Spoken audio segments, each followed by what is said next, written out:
Avez-vous déjà ressenti ce vide inexplicable, cette soif que rien dans ce monde ne semble pouvoir étancher, ce désir profond qui vous habite dans le silence de la nuit, lorsque votre âme cherche quelque chose au-delà de cette réalité terrestre?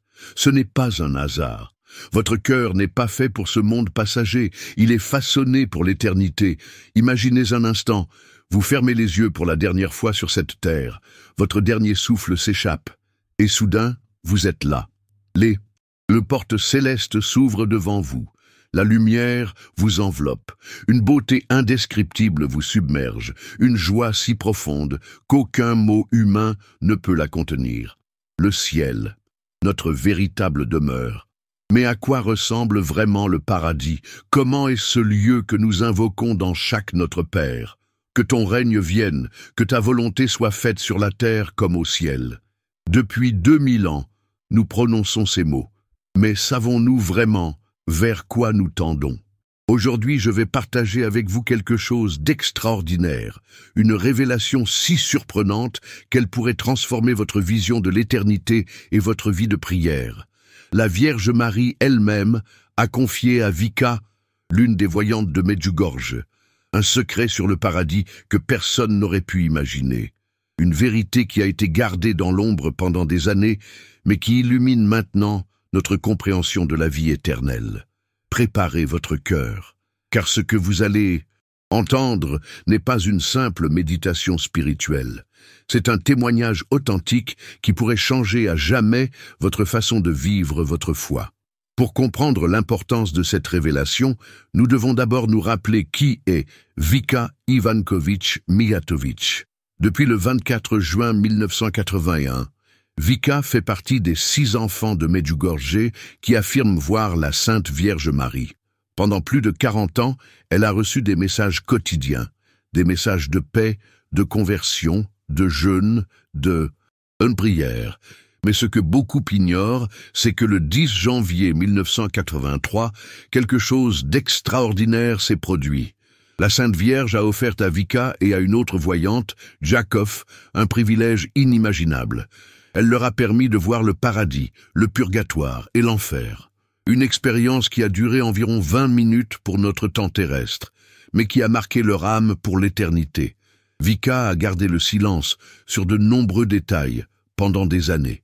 Mais petit à petit, dans l'obéissance à son directeur spirituel, elle a commencé à partager certains aspects de cette vision céleste. Des aspects qui correspondent étonnamment aux témoignages mystiques de nombreux saints à travers les âges, mais qui apportent aussi des précisions nouvelles et surprenantes.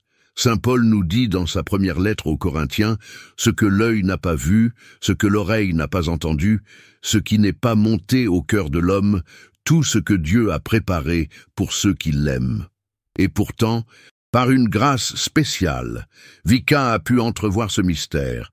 Vous qui priez fidèlement chaque jour, vous qui portez vos croix avec patience, vous qui vous demandez parfois si vos sacrifices ont un sens, écoutez attentivement, car ce témoignage est comme une fenêtre entr'ouverte sur notre destinée éternelle. Vika raconte qu'au début de cette expérience mystique, la Sainte Vierge est venue à elle et lui a dit simplement « Maintenant, je vais vous montrer le paradis. » En un instant, Vika s'est sentie transportée, non pas comme dans un rêve ou une vision intérieure, mais comme si son âme avait réellement quitté son corps pour voyager vers l'au-delà. La première chose qui l'a frappée, c'était l'immensité, un espace sans limite, sans frontières. Contrairement à nos conceptions terrestres souvent étriquées, le ciel n'est pas un lieu fermé ou confiné. C'est une réalité aux dimensions infinies qui transcende notre compréhension de l'espace. Mais ce qui a bouleversé Vika plus que tout, c'était la lumière. Une lumière qui ne ressemble à rien de ce que nous connaissons sur Terre, pas comme le soleil ou une lampe. Une lumière vivante, personnelle, aimante. Une lumière qui communique, qui guérit, qui transforme. Une lumière qui est présence. Cette lumière ne fait pas mal aux yeux, explique Vika. Au contraire, elle repose et nourrit le regard. Elle pénètre l'âme et apporte une paix indicible. Et voici la première grande révélation.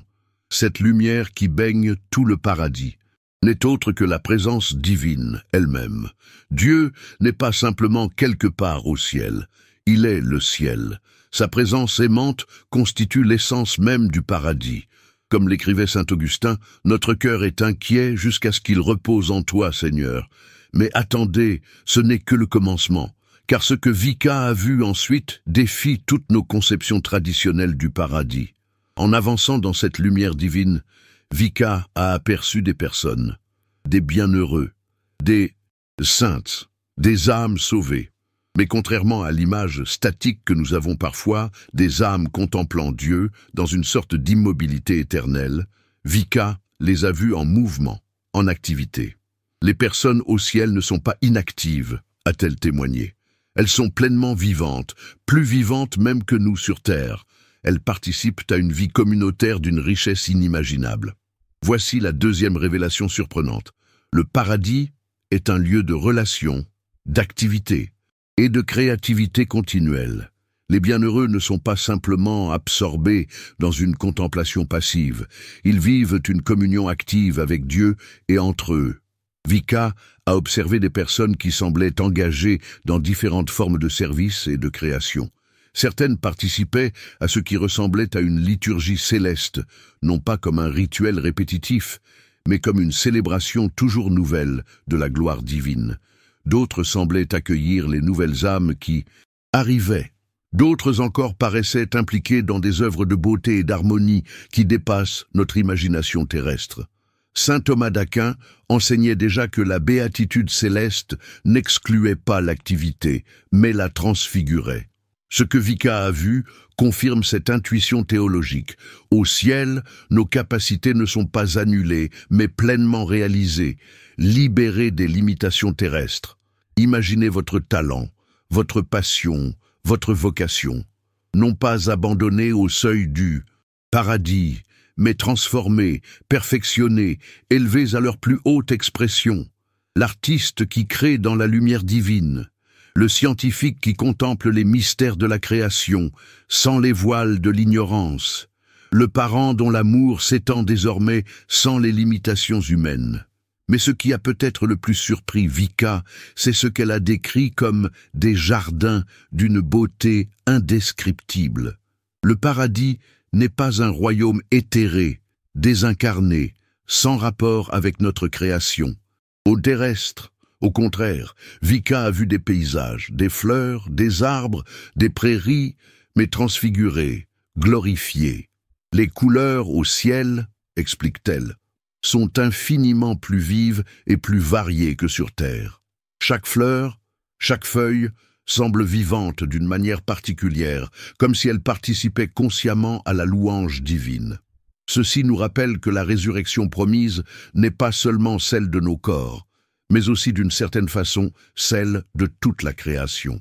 Comme l'écrit saint Paul aux Romains, la création attend avec impatience la révélation des fils de Dieu, avec l'espérance d'être elle aussi libérée de l'esclavage de la corruption pour avoir part à la liberté et à la gloire des enfants de Dieu.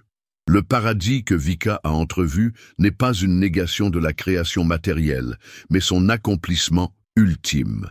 Un nouveau ciel et une nouvelle terre, comme l'annonce l'Apocalypse. Mais voici maintenant la révélation la plus surprenante, celle qui a bouleversé Vika elle-même et qui pourrait transformer votre conception du ciel à jamais.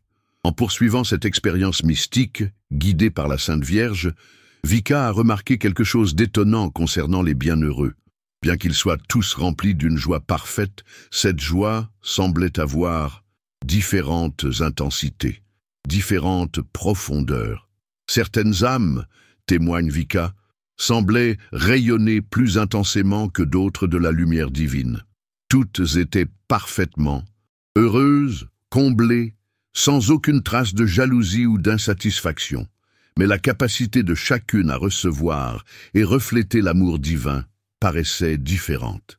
C'est alors que la Sainte Vierge lui a expliqué ce mystère que peu avaient pleinement compris auparavant.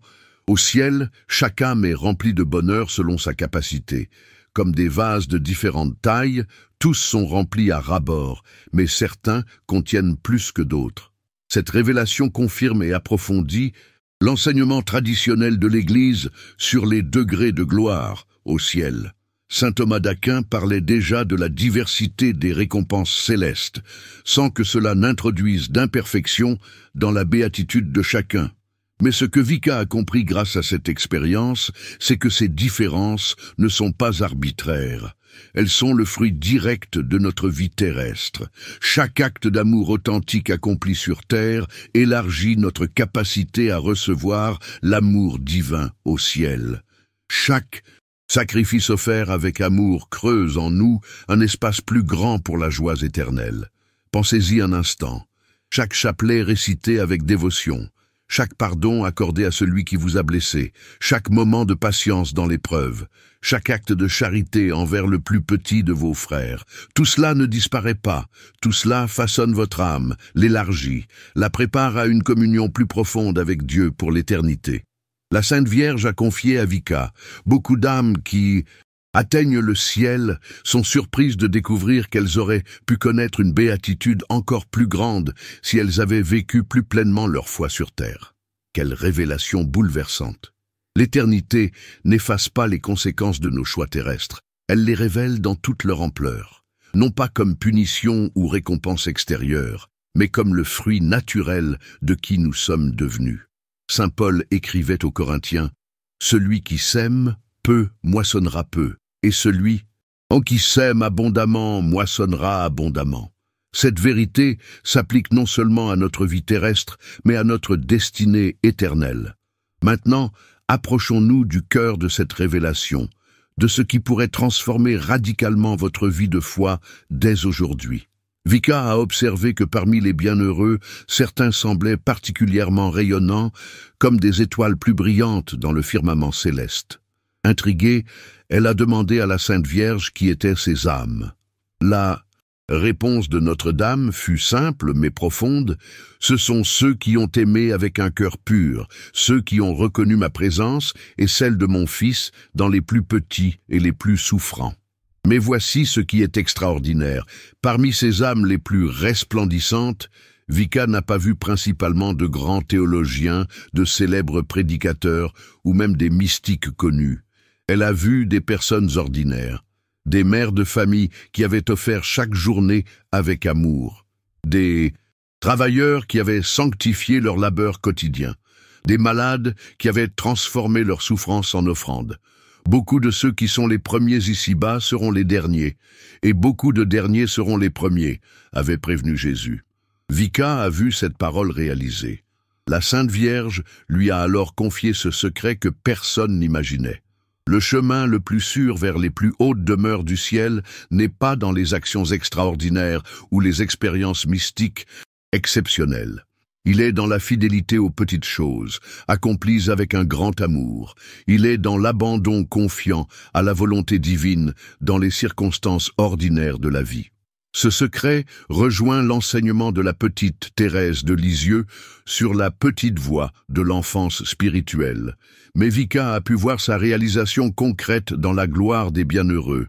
Un autre aspect de cette révélation concerne la dévotion mariale. Vika a remarqué que ceux qui avaient entretenu une relation filiale authentique avec la Sainte Vierge durant leur vie terrestre semblaient jouir d'une intimité particulière avec Jésus au ciel. Marie n'est pas seulement le chemin qui mène à Jésus sur terre, lui a expliqué Notre-Dame.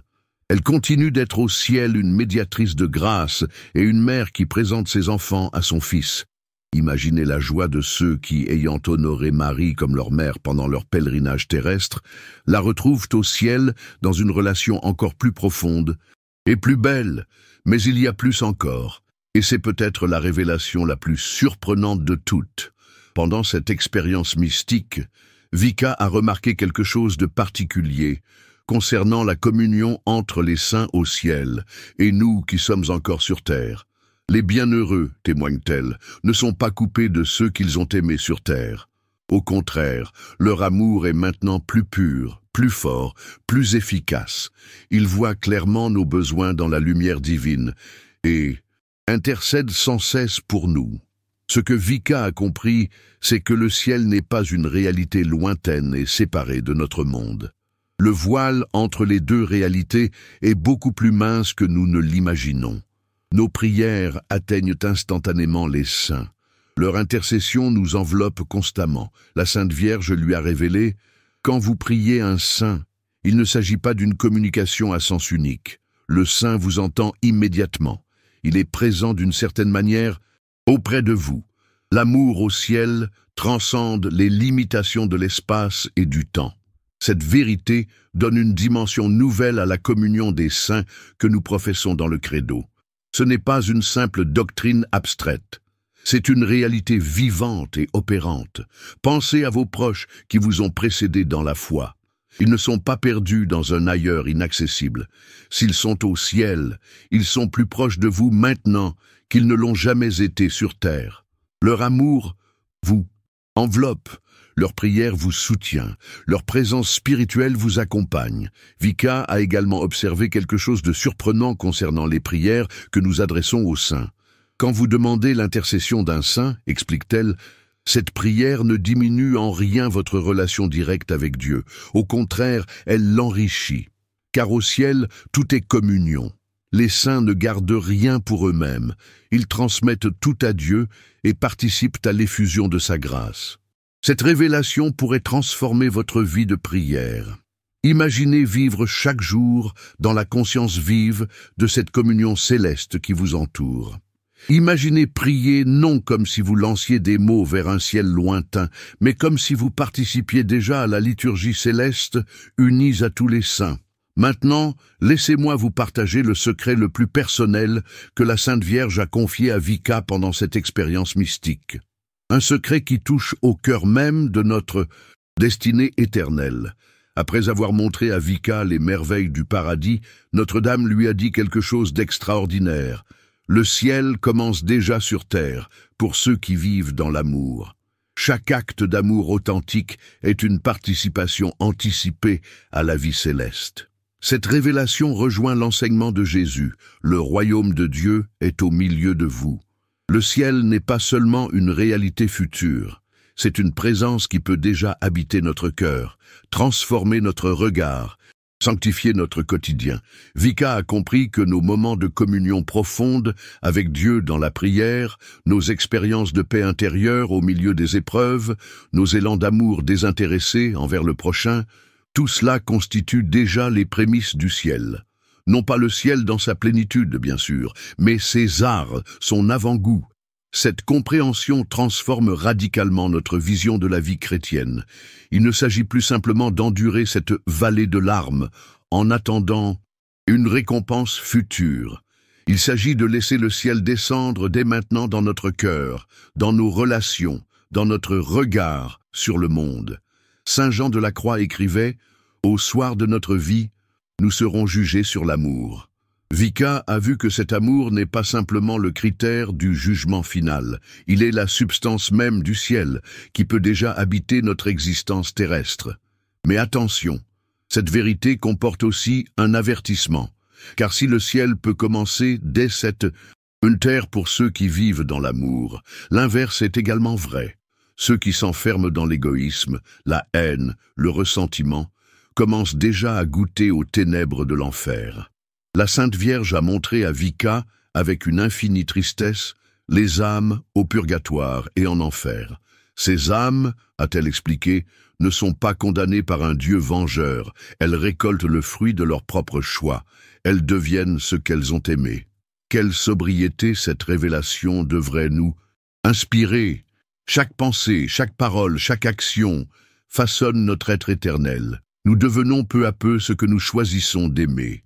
Si nous aimons la lumière, nous devenons lumière. Si nous préférons les ténèbres, nous devenons ténèbres. Face à ces révélations stupéfiantes sur le ciel, que devez-vous faire maintenant? Comment cette vision de l'éternité peut-elle transformer votre vie dès aujourd'hui? Permettez-moi de partager avec vous 3 invitations concrètes que la Sainte Vierge a confiées à Vika pour chacun d'entre nous. Premièrement, renouvelez votre vie de prière, non pas comme une obligation extérieure, mais comme une communion vivante avec le ciel qui vous attend. Chaque chapelet récité avec amour, chaque messe vécue avec foi, chaque moment de silence devant le Saint-Sacrement, tout cela n'est pas simplement une préparation au ciel, c'est déjà une participation mystérieuse à la vie céleste. La Sainte Vierge a dit à Vika, « Si les âmes sur terre pouvaient percevoir, ne serait-ce qu'un instant la joie qui les attend au ciel, aucune souffrance ne leur paraîtrait trop lourde, aucun sacrifice trop grand. » Deuxièmement, redécouvrez la beauté de la communion des saints. Vous n'êtes pas seul dans votre combat spirituel. Vous êtes entouré d'une nuée de témoins, comme le dit l'Épître aux Hébreux. Les saints ne sont pas de lointaines figures historiques. Ils sont vos frères et sœurs aînés dans la foi, intimement concernés par votre cheminement, activement engagés dans votre salut. N'hésitez pas à leur demander leur intercession, à vous confier à leur protection, à vous inspirer de leur exemple. Ils vous précèdent sur le chemin de la sainteté et vous tendent la main pour vous aider à les rejoindre. Troisièmement, et c'est peut-être le plus important, transformez votre regard sur votre vie quotidienne, vos tâches ordinaires, vos responsabilités familiales, vos épreuves de santé, vos relations parfois difficiles. Tout cela n'est pas un obstacle à votre vie spirituelle. C'est précisément le lieu où se joue votre destinée éternelle. La Sainte Vierge a insisté auprès de Vika. Ce ne sont pas les grandes actions qui ouvrent les portes du ciel, mais les petites choses faites avec un grand amour. Cette vérité libératrice nous rappelle que la sainteté n'est pas réservée à une élite spirituelle. Elle est la vocation de chaque baptisé. Et elle se réalise non pas malgré les circonstances ordinaires de notre vie, mais à travers elles.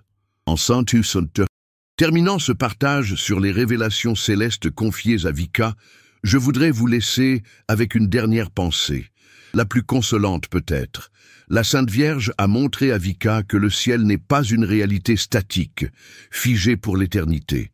C'est une réalité dynamique, en perpétuelle nouveauté. Les bienheureux ne s'ennuient jamais. Ils découvrent sans cesse de nouvelles profondeurs dans l'amour divin, de nouvelles beautés dans la contemplation de Dieu. Au ciel, témoigne Vika, chaque instant est comme le premier amour, toujours frais, toujours nouveau. La joie ne s'use pas, l'émerveillement ne s'épuise pas. Cette révélation rejoint l'intuition de saint Grégoire de Nice qui parlait déjà au IVe siècle de l'épectase, cette progression infinie de l'âme en Dieu. Au ciel, nous ne cesserons jamais de croître dans l'amour, de découvrir de nouvelles dimensions de la gloire divine, d'approfondir notre communion avec tous les saints. Imaginez une joie qui, loin de s'émousser avec le temps, ne fait que s'intensifier. Imaginez un amour qui, loin de s'habituer à son objet, le découvre toujours comme pour la première fois. Imaginez une beauté qui, loin de lasser le regard, le ravit toujours davantage. C'est cela, le ciel, que la Sainte Vierge a révélé à Vika. Non pas un repos statique, mais une aventure éternelle dans le cœur de Dieu. Et savez-vous ce qui est peut-être le plus merveilleux? Ce ciel n'est pas une utopie inaccessible. Il vous attend. Il vous est préparé depuis la fondation du monde. Venez, les bénis de mon Père, dira le Christ, recevez en héritage le royaume préparé pour vous depuis la fondation du monde. Votre nom est déjà inscrit dans le livre de vie. Votre place est déjà marquée au banquet des noces éternelles. Le Christ a versé son sang pour vous y conduire. La Sainte Vierge ne cesse d'intercéder pour vous y faire entrer. Alors, que votre cœur ne se trouble pas, que votre âme ne se décourage pas devant les épreuves du chemin. Ce que vous souffrez maintenant n'est rien en comparaison de la gloire qui doit être révélée en vous, nous assure saint Paul. Vivez chaque jour dans cette espérance joyeuse. Laissez-la illuminer vos choix, soutenir votre fidélité, inspirer votre amour. Car comme l'a confié la Sainte Vierge à Vika, ceux qui vivent dans l'espérance du ciel transforment déjà la terre. Chers frères et sœurs en Christ, ces révélations sur le ciel confiées à Vika ne sont pas simplement des informations intéressantes pour satisfaire notre curiosité spirituelle. Elles sont un appel à la conversion, à la sanctification, à la préparation active de notre cœur pour l'éternité. Prenez un moment maintenant pour vous recueillir. Demandez à la Sainte Vierge de vous aider à vivre dès aujourd'hui dans la perspective du ciel. Demandez-lui la grâce de transformer vos épreuves en tremplin vers la sainteté, vos combats quotidiens en occasion de croissance spirituelle. Et si ce message a touché votre cœur, ne le gardez pas. Pour vous, partagez-le avec ceux que vous aimez. Car comme l'a dit Notre-Dame à Vica, chaque âme qui entre au ciel y introduit avec elle toutes celles qu'elle a aidées sur le chemin de la sainteté. Ne manquez pas notre prochain vidéo qui apparaît maintenant sur votre écran. Cliquez sur la carte et découvrez les messages prophétiques que la Sainte Vierge a confiés sur les temps que nous vivons. Ces révélations pourraient être essentielles pour votre discernement spirituel en ces temps troublés. Que Dieu vous bénisse et que Marie vous garde dans son cœur immaculé.